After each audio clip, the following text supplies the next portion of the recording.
Is buying a Louise Carmen notebook mean you're in a cult?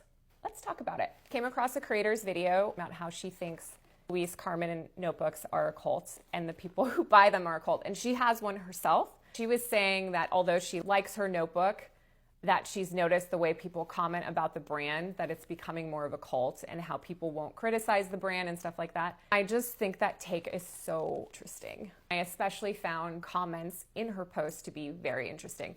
I noticed a lot of comments were like, I'm in the cult. I love that. And I'm like, wow, I love that for you. Just own it.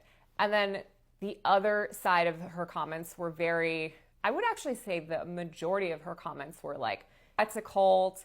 It's like the Stanley Cups. I wildly disagree that it's like the Stanley Cups. All these kinds of comments and kind of hate comments, I just think it's comical. But I have a very different viewpoint on all of this. I think, let's pretend for a moment it is a cult. You could definitely do worse. I love Louise Carmen personally.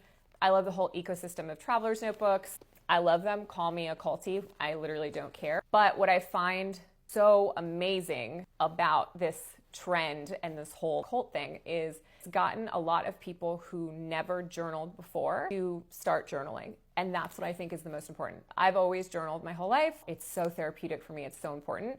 And there are scientific studies that have proven that writing down things in a journal, writing things down, brain dumping, all of these kinds of things help your mental health. And I think the majority of the world right now especially could really use help with mental health and just feeling good and disconnecting from a lot of the noise. And that's what journaling helps you do. So if it gets somebody who had no experience with journaling, never journaled, didn't care, or maybe wanted to and just never whatever, and then was like, ooh, a bougie fancy journal, that's gonna get me to journal. And then they start to use it and actually journal. I think that's amazing. That is by far the most positive cult I've ever seen. It's up there with exercising daily and being active. It is one of the most positive things you can bring into your life. Super curious what you guys think. Is Louise Carmen a cult? What's the whole deal? Are you offended by the term cult? Let me know. I'm curious.